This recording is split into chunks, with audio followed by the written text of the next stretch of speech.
चलिए, तो हमने 5 किंगडम क्लासिफिकेशन कर लिया था। ठीक है, अब हम लोग नेक्स्ट टॉपिक पे आ रहे हैं। दैट इज, ये नया एडिशन है, ये लास्ट ईयर ऐड हुआ है आपके ये सिलेबस में। ठीक है, लास्ट ईयर या last to last year add हुआ, 1-2 साल पहले ऐड हुआ, पहले नहीं था। Next heading is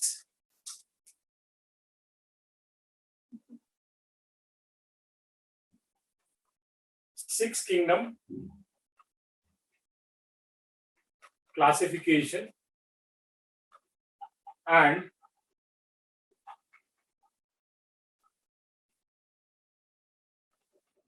three domains of life by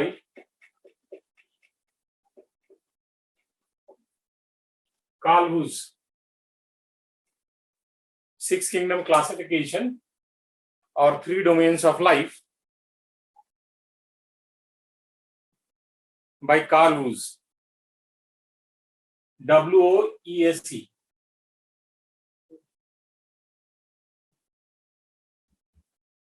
ठीक है ना। इसने क्या कहा कि हमारे पास 5 किंगडम है, that is Monera,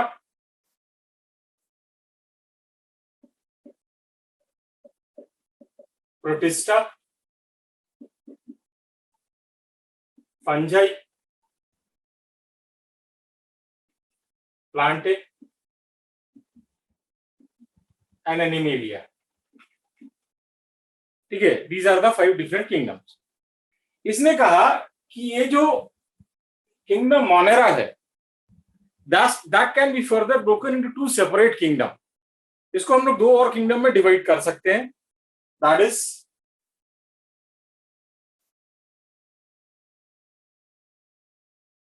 archaebacteria and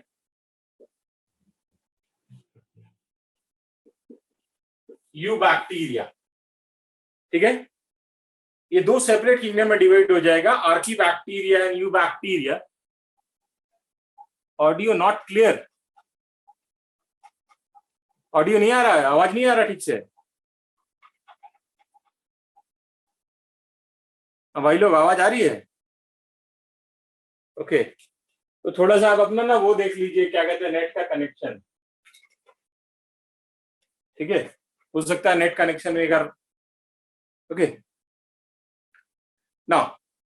तो इसने कहा कि हम किंगडम मोनेरा को 2 सेपरेट किंगडम में डिवाइड कर सकते हैं। ठीक है, that is archaebacteria and eubacteria on the basis of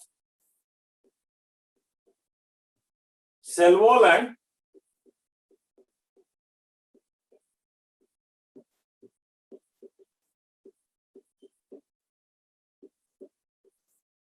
cell membrane structure. ठीक है, इन दोनों स्ट्रक्चर के बेसिस पे हम किंगडम मोनेरा को 2 सेपरेट किंगडम में डिवाइड कर सकते हैं, that is archaebacteria and eubacteria. तो टोटल किंगडम कितने हो गए हमारे? ये हमारा हो गया पहला किंगडम, ये दूसरा और ये 4। तो ये टोटल कितने किंगडम हो गए? 6 किंगडम। ठीक है, अब देखिए यहाँ पे एक कैच है, यहाँ पे एक चीज समझने के लिए। अगर मान लीजिए आपके क्वेश्चन में ये आता है कि kingdom monera is divided to 2 separate kingdom, that is archaebacteria and eubacteria, on the basis of, किस बेसिस पे हम इसको 2 सेपरेट किंगडम में डिवाइड करते हैं? तो आपके पास 2 ऑप्शन है, cell wall and cell membrane. अगर दोनों चॉइस में है और आपको एक चॉइस चूज करना है, ठीक है, you have to choose only one, then you will go for cell wall. You will give preference to cell wall over cell membrane. ये ध्यान रखिएगा, समझ में आइए। अगर सेल वॉल नहीं है तो सेल मेम्ब्रेन, और अगर दोनों है, एक चूज करना है तो सेल वॉल। अगर दोनों है और ऐसा ऑप्शन है कि दोनों, जैसे मान लीजिए पहला ए लिखा है सेल वॉल, बी लिखा है सेल मेम्ब्रेन, सी लिखा है both A and B, then he will go for both A and B. ये क्लियर है सबको?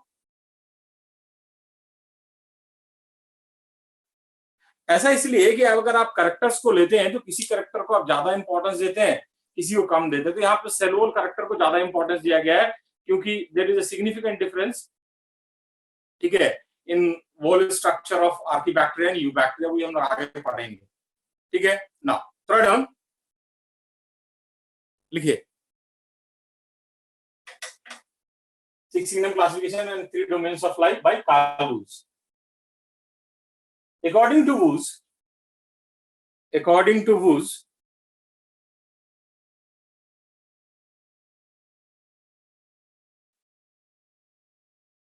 Kingdom Monera, according to Woese, Kingdom Monera can be divided into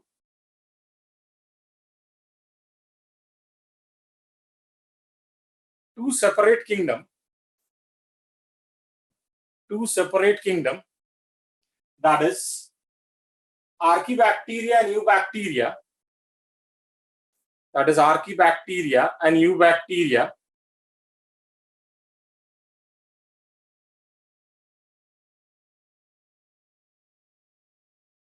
on the basis of cell wall and cell membrane structure.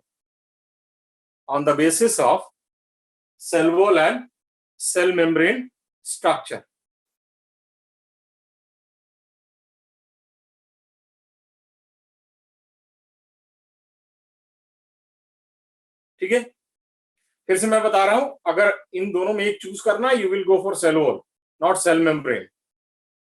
ठीक है, ये ध्यान रखिएगा, importance will be given to cell wall ना। अब देखिए अगला समझिए, आपने डीएनए आरएनए वर्ड तो सुना होगा, DNA is deoxyribonucleic acid, RNA is ribonucleic acid.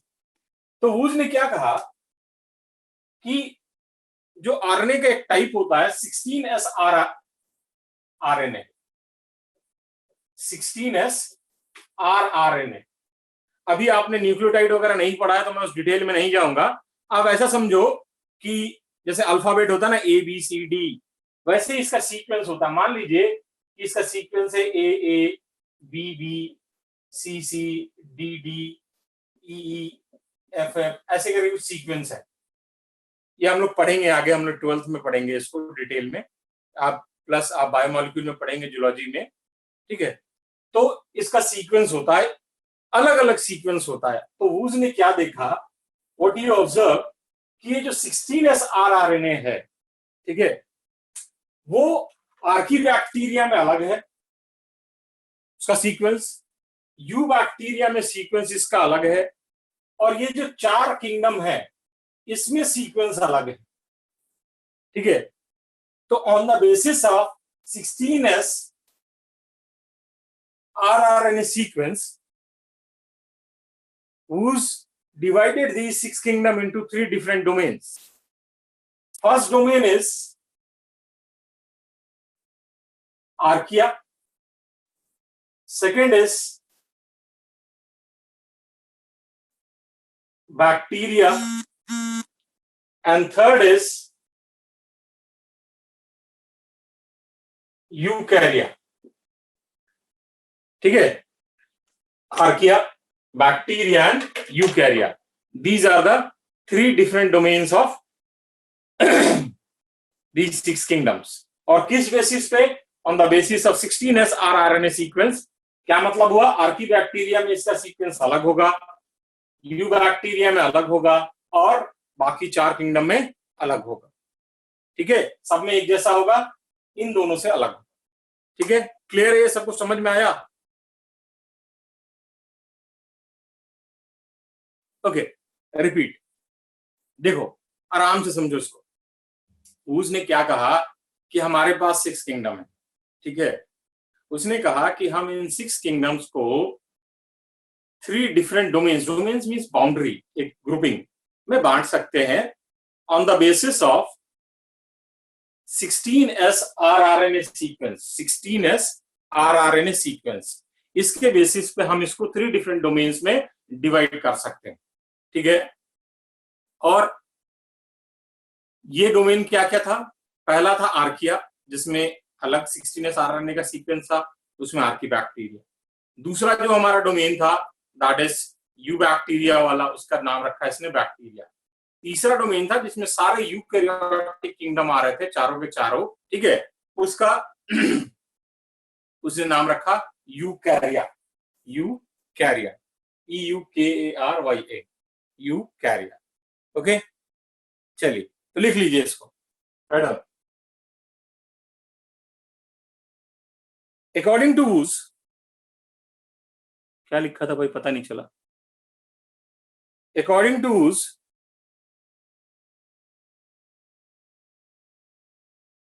these six kingdoms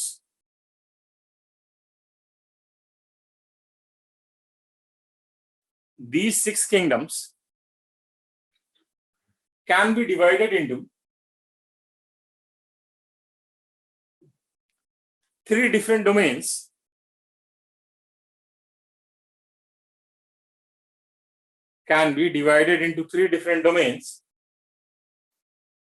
on the basis of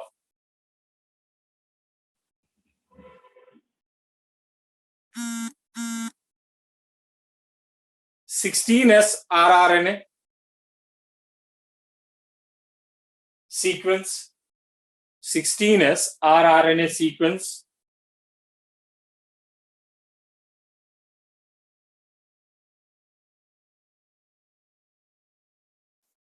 these domains are archaea, bacteria and eukarya.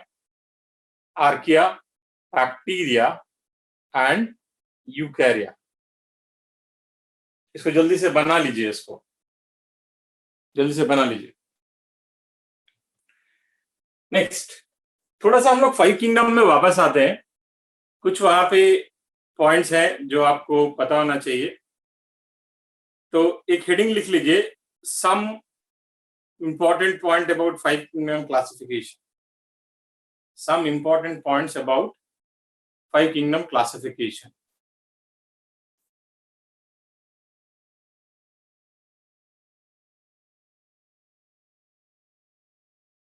ठीक है, फर्स्ट लिखिए kingdom protista. Kingdom protista serves as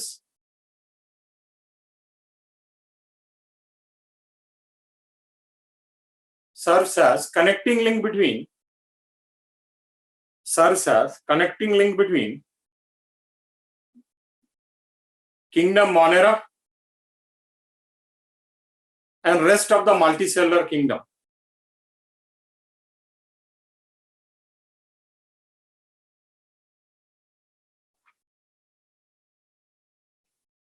ठीक है, second point लिखिए। ये 5 kingdom है हमारे पास। मैंने कहा गुरांगी कि kingdom protista serves as connecting link between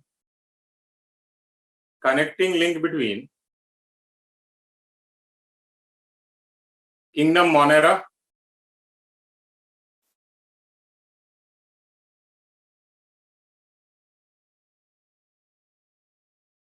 and rest of the multicellular kingdom. Kingdom Monera and rest of the multicellular kingdom. ठीक है, सेकंड पॉइंट लिखिए। जैसे 5 किंगडम हमारा, अगर हम देखें Monera, protista, fungi and animalia, ये जो 4 किंगडम है इसमें हेटेरोट्रॉफिक ऑर्गेनिज्म है ना, Monera, protista, fungi and animalia. और 3 किंगडम ऐसे हैं जिसमें मोनेरा, प्रोटिस्टा एंड प्लांटे, यहां पे ऑटोट्रॉफिक ऑर्गेनिज्म है। ठीक है, समझ में आइए, मतलब 2 किंगडम ऐसे हैं जहां पे हेटेरोट्रॉफिक और ऑटोट्रॉफिक दोनों है, that is Monera and protista. समझ में आया? Third on, there are 4 kingdoms that is Monera, Protista, fungi and animalia,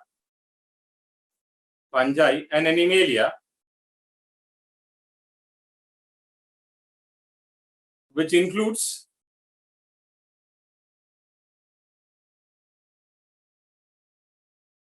heterotrophic organism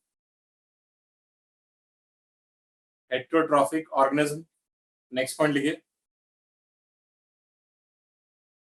There are three kingdoms.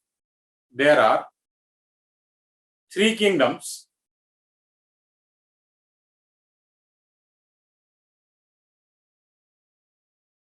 that is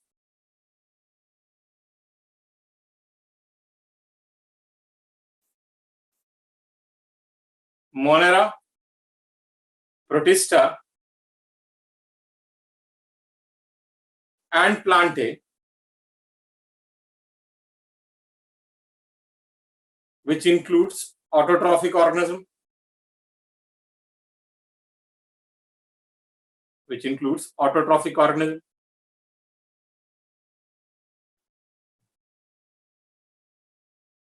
next point लिखिए.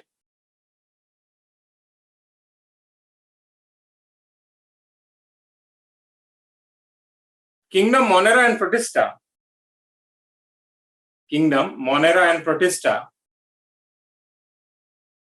includes both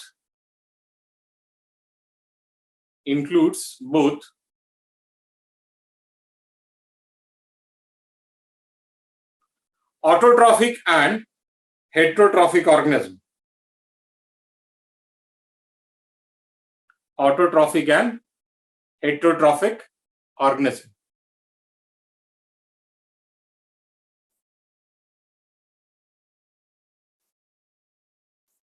ठीक है ना. Next point.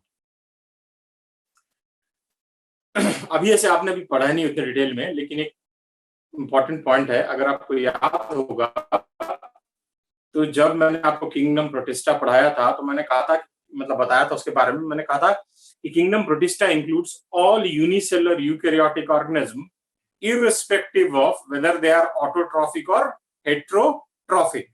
ठीक है. तो जैसे अगर आप देखें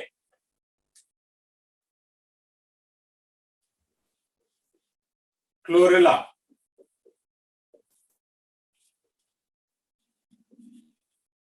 क्लेमाइडोमोनास, ठीक है, ये दोनों यूनिसेलुलर एल्गी हैं, यूकैरियोटिक हैं. ठीक है.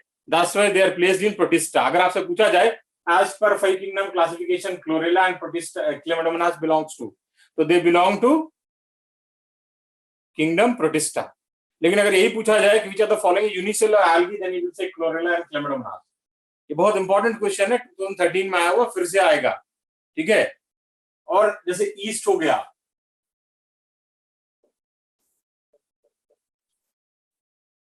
अमीबा हो गया,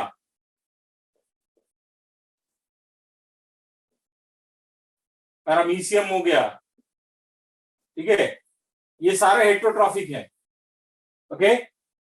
but they are unicellular eukaryotic, that's why they are protist. Third,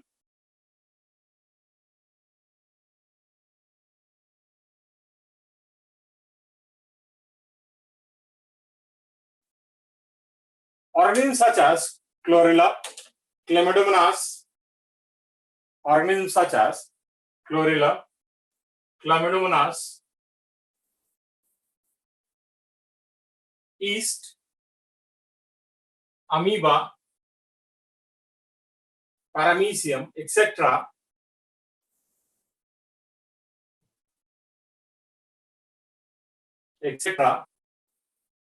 belongs to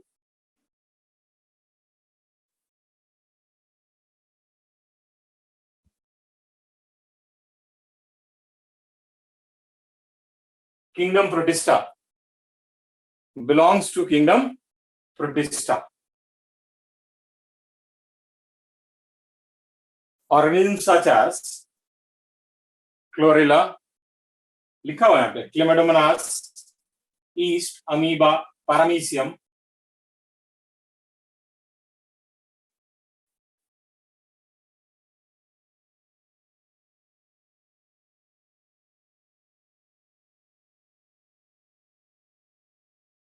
belongs to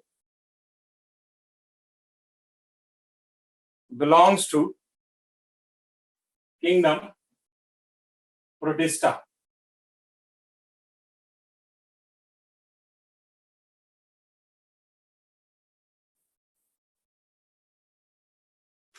ठीक है, लिख लिया ना। आप जितने भी क्लासिफिकेशन सिस्टम को देखेंगे, ठीक है, जितने भी क्लासिफिकेशन सिस्टम अपने पास हैं, हर क्लासिफिकेशन सिस्टम में प्लांटी और एनिमेलिया प्रेजेंट है। ऐसा कोई भी क्लासिफिकेशन सिस्टम नहीं है जिसमें प्लांटी और एनिमेलिया प्रेजेंट ना हो। तो राइट डाउन, नेक्स्ट पॉइंट लिखिए। In every classification system,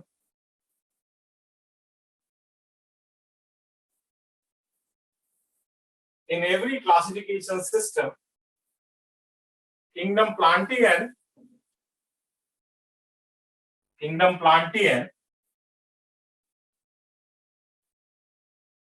Animalia is present, ठीक है। नेक्स्ट, अब देखो क्लासिफिकेशन सिस्टम जो है, it is not static, it is dynamic, it keeps on changing. क्यों चेंज होगा? Because our understanding keeps on changing, new kind of evidences emerges. तो हम ये नहीं कह सकते कि एक बार कोई क्लासिफिकेशन हो गया तो वो फिक्स है, वैसा ही रहेगा। क्यों नहीं रहेगा? Because it will keep on changing. हमें नए नए एविडेंस मिलेंगे, नए एग्जाम्पल्स मिलेंगे। हम, हो सकता है किसी ऑर्गेनिज्म को अभी हमने एक्स में प्लेस किया है, हमारे पास ऐसे एविडेंस है कि वो एक्स में लग रहा है कि एक्स से ज्यादा ये वाई से रिलेटेड है, तो हम एक्स से निकाल कर उसको वाई में डाल देंगे। तो ऐसा नहीं है कि क्लासिफिकेशन जो है वो फिक्स है। तो right, next point, classification system is dynamic, classification system is dynamic, it keeps on changing,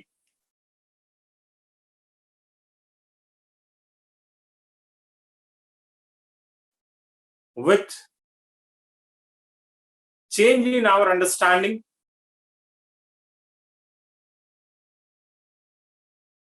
with changing our understanding,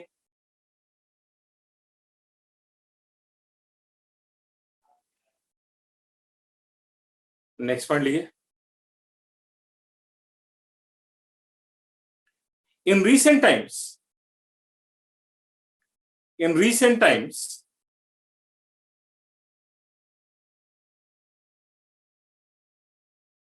along with the other evidences, emphasis is given on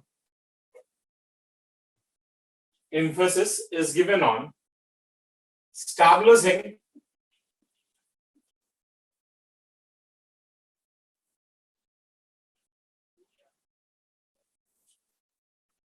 evolutionary relationship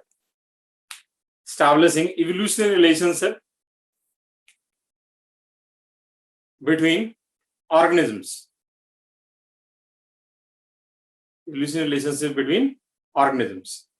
समझ में आया इसका मतलब? मतलब जैसे morphology, anatomy, physiology, biochemistry, cytology, ये सब evidence लेते थे।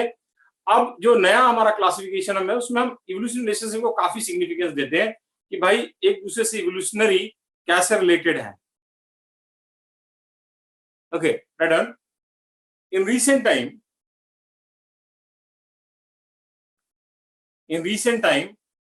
more emphasis is given on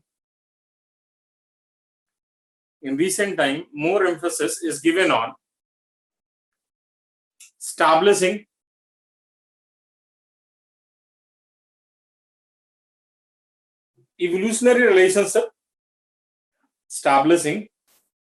evolutionary relationship between organisms. Sir, why we consider 5 kingdom classification rather than 6 kingdom classification? किसने कहा ऐसा है? किसने कहा कि हम 5 किंगडम ही कंसिडर करते हैं? हम लोग पीछे हैं वर्ल्ड से। हमारा एजुकेशन सिस्टम जो है वर्ल्ड से काफी पीछे है। हम वर्ल्ड से 20-30 साल पीछे चलते हैं।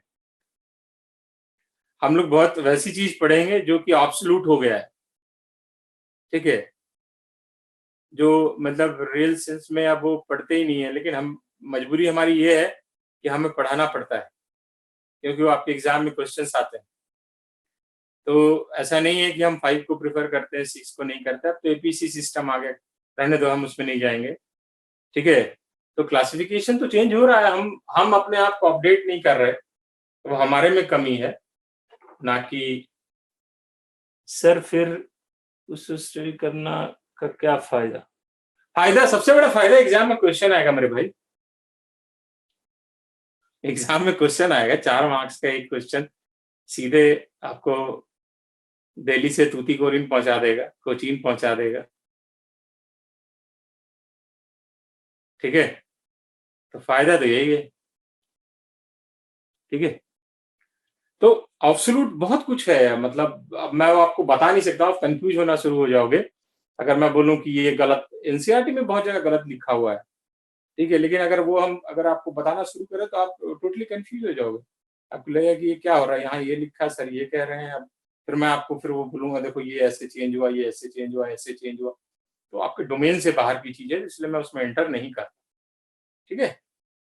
तो उसमें दिमाग हम लोग को नहीं लगाना, हम लोग को जो हमारा जो हमें पता है कि दिल्ली से करनाल का डिस्टेंस 110, मेरे घर से 110-15 किलोमीटर है, गाड़ी में बैठता हूँ, आराम से पहुंच जाता हूँ, बस वही दिमाग लगाना है, ज्यादा दिमाग नहीं लगाना है, ठीक है। तो हमें अपने आप को सिंपल रखना है, जहां जो जो दिमाग लगाएगा उसको प्रॉब्लम होगी, मैं बता दे रहा हूँ। रिसर्चर नहीं बनना अभी 11th, ठीक है, आगे आगे टाइम मिले तो खूब रिसर्च करना, अच्छी अच्छी किताबें मैं बताऊंगा, पढ़ना उसको। चलिए छोड़िए, किंगडम मोनेरा ना, तो 5 किंगडम हमें पढ़ना है, उसमें से 4 मैं पढ़ाऊंगा आपको, ठीक है। मोनेरा, प्रोटिस्टा, फंजाई और प्लांटी, एक आपको जूलॉजी वाले सर पढ़ाएंगे, एनिमल, ठीक है। प्रोटिस्टा का एक पार्ट जूलॉजी वाले सर पढ़ाएंगे, दैट इज प्रोटोजोन्स, बाकी सारा मैं पढ़ाऊंगा, वो अभी जब आएगा तो मैं आपको बता दूंगा, ठीक है ना। किंगडम मोनेरा, जो किंगडम मोनेरा है, it includes all prokaryotic organism, जितने भी सारे प्रोकैरियोटिक ऑर्गेनिज्म हैं, they are placed under kingdom Monera. तो फर्स्ट पॉइंट लिखिए, इट इंक्लूड्स ऑल प्रोकैरियोटिक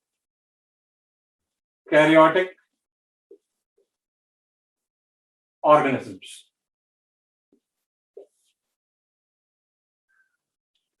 ठीक है, first point. Second point, sole member, अकेला member, sole member of this kingdom is, sole member of this kingdom is bacteria. Sole member of this kingdom is bacteria, which are cosmopolitan.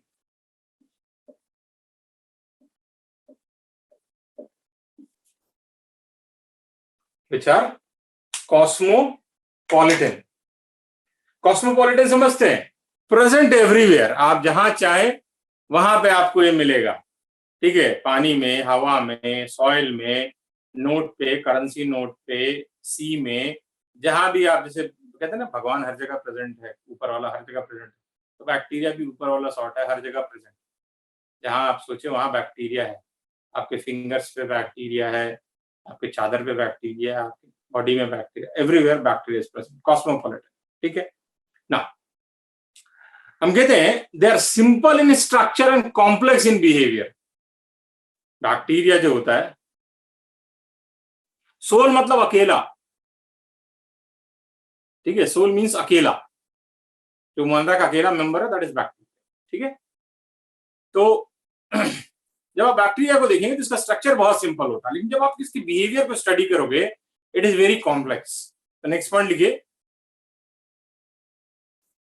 they are simple in behavior, they are simple in structure, they are simple in structure and complex in behavior. They are simple in structure and complex in behavior, ठीक है ना।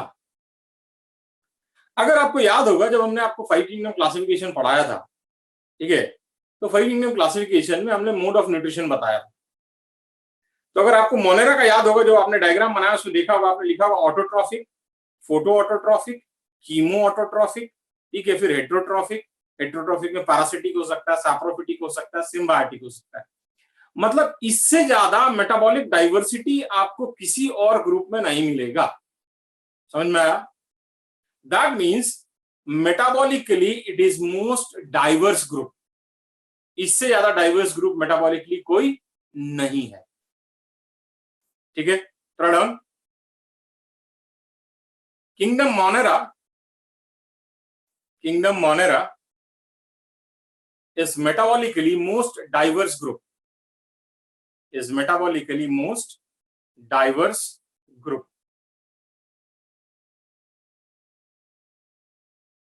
ठीक है ना? अब देखिए, हम bacteria को on the basis of SAP, SHAP, 4 different types में डिवाइड करते हैं। ठीक है, अगर मान लो स्फेरिकल है, दैट इज लाइक दिस, इसको हम लोग कहते हैं कोकस और कोकाई, सिंगुलर प्लूरल का चक्कर। ठीक है, अगर मान लो ये रॉड शेप्ड है, ठीक है, लाइक दिस, इसको हम लोग कहते हैं बैसिलस और बैसिली। ठीक है, अगर मान लो ये स्पाइरल है, लाइक दिस,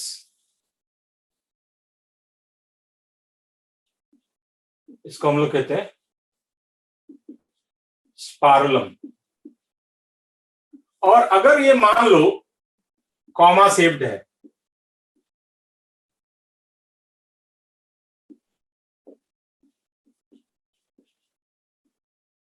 लाइक दिस, इसको हम लोग कहते हैं विब्रियो। ठीक है, तो we divide this into 4 different types on the basis of their shape. That is when it is spherical we call it coccus or cocci, rod shaped bacillus or bacilli, spiral spiralum or spirally, and comma shaped we call it vibrio. ठीक है, right on. Bacteria is divided into 4 different types. Bacteria is divided into 4 different types on the basis of their shape, SHAP. ठीक है, इसको बना लीजिए, मैं लिखवा नहीं रहा हूं। स्पाइरल, रॉड शेप्ड दिख रहा है बोर्ड पे, मैं देख रहा हूं, मुझे दिख रहा है। आप बना लीजिए इसको और लिख लीजिए। Bacteria is divided into 4 different types. Bacteria is divided into 4 different types. First, spherical,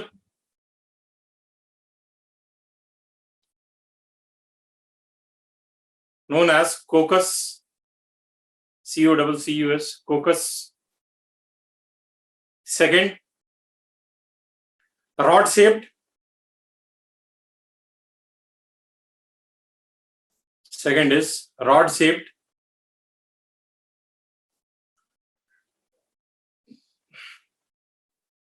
Known as bacillus.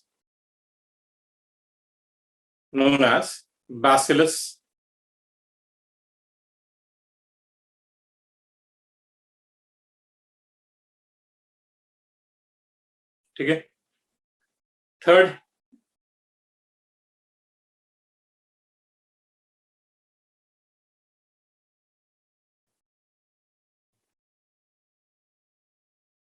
Spiral,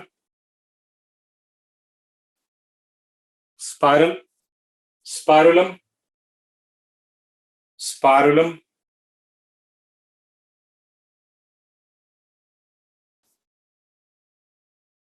Fourth, comma shaped. Fourth is comma shaped, known as vibrio, VIBRIO, vibrio.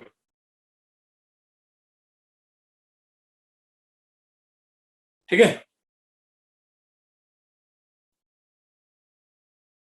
Okay. Now ये जो चार shape हैं, ये चारों जो हैं, इसमें जो सबसे कॉमन है दैट इज रॉड शेप और बैसिलस.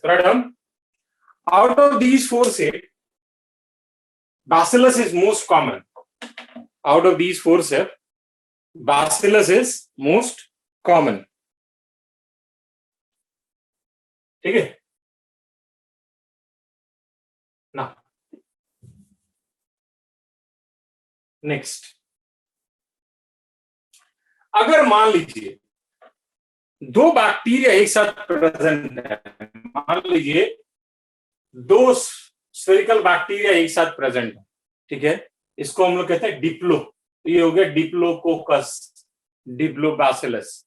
अगर मान लीजिए चेन के फॉर्म में प्रेजेंट है, ठीक है, इसको हम लोग कहते हैं स्ट्रिप्टोकोकस, स्ट्रिप्टोबैसिलस. अगर मान लीजिए it is present in form of organised mass, ऐसे इकट्ठा मास में प्रेजेंट है, then it is known as staphylo.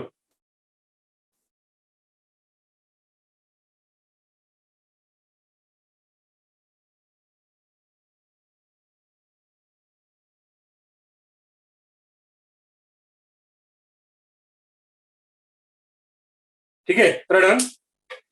When two bacteria is present together, when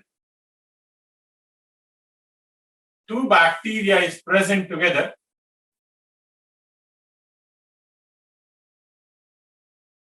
it is known as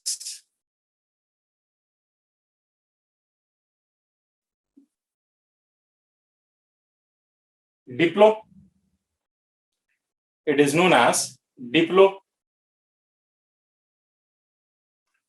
If it is present in chain, if it is present in chain, it is known as stripto.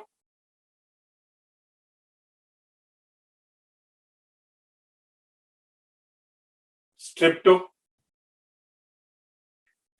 And if it is present in form of organized mass, if it is present in form of organized mass, it is known as Staphylo. It is known as Staphylo. देख लिया ना. Next point लिखिए. On the basis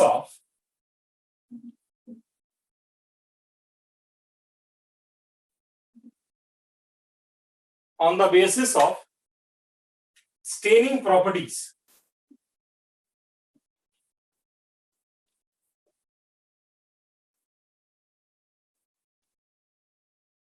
on the basis of staining properties, staining means color करना, जैसे आप specimen को colour करते हैं, that is known as staining. On the basis of staining property, bacteria is divided into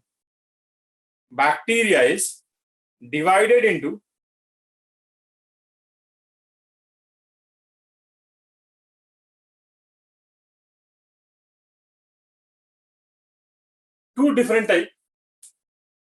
Bacteria is divided into two different types, that is gram positive and gram negative. Divided into two different types, that is gram positive and gram negative.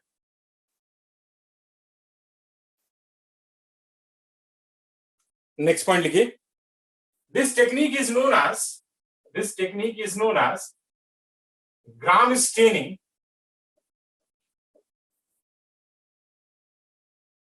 This technique is known as gram staining.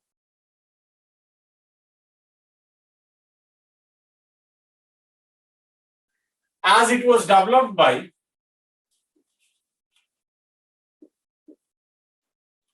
Christian Gram. As it is developed by Christian Gram. Scientist का नाम है, ठीक है. उसने इसको develop किया था, that's why it is referred as Gram staining. Okay ना, इसने जो स्टेन यूज किया, जो कलर करने के लिए यूज किया, ही used crystal violet as stain. He used crystal violet as a stain, which is bluish purple in color,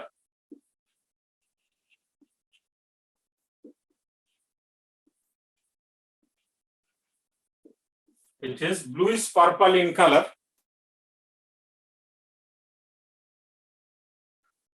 and that's why it is also referred as gram stain. That's why it is also referred as gram stain. तो ग्राम stain is crystal violet. ठीक है, clear है?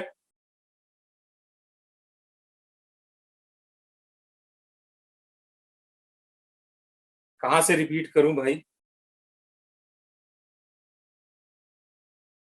अभी राणा ठाकुर, मैंने कहा he used crystal violet as a stain.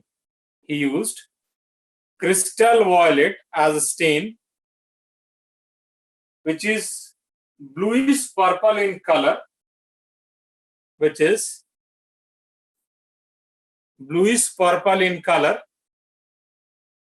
and it is also referred as gram stain. It is also referred as gram stain. ठीक है ना? यहां पे एक इंपॉर्टेंट चीज आपको ध्यान में रखना है। अभी क्या मिल रही है recorded video on YouTube channel कि जो मैं ये पढ़ा रहा हूं किंगडम मोनेरा, इसका कुछ पार्ट चैप्टर नंबर 8 में है। जब आप सेल पढ़ेंगे तो उसमें प्रोकैरियोटिक सेल करके एक टॉपिक है, तो प्रोकैरियोटिक सेल का जो भी पार्ट होगा, ठीक है, that I will cover in kingdom Monera. तो जब हम चैप्टर नंबर 8 करेंगे तो फिर वहां पे हम प्रोकैरियोटिक सेल नहीं करेंगे, क्योंकि वो सारा पार्ट जो है वो हम यहाँ पे खत्म कर देंगे। ठीक है, समझ में आए कि हम प्रोकैरियोटिक सेल वाला पार्ट जो है, जो चैप्टर नंबर 8 में है, वो किंगडम मोनेरा में ही हम सारा फिनिश कर देंगे। ठीक है, तो हम फिर वहां पे इसको रिपीट नहीं करेंगे। मैं आपको बोलूंगा कि मैं उसको पढ़ा चुका हूं। ठीक है ना? अब आप एक है कि आप एक बार लिविंग वर्ल्ड को रिवाइज कर लीजिएगा अच्छे से। मैं इस वीक में कोशिश करूंगा कि एक पेपर बना के आपको प्रैक्टिस पेपर दूं। ठीक है, तो लिविंग वर्ल्ड को अब ये टॉपिक में आगे नहीं बढ़ा रहा, क्योंकि फिर वो कंप्लीट नहीं हो पाएगा। तो आप यहीं पे रोकते हैं आज, और आपसे ये है कि आप लिविंग वर्ल्ड को एक बार अच्छे से रिवाइज कर लीजिए जितना मैंने पढ़ाया है, ताकि मैं आपको नेक्स्ट 1-2 दिन के अंदर आपको उस पर प्रैक्टिस पेपर दूं। ठीक है, चलिए ध्यान रखिए अपना, खुश रहिए, हेल्दी रहिए।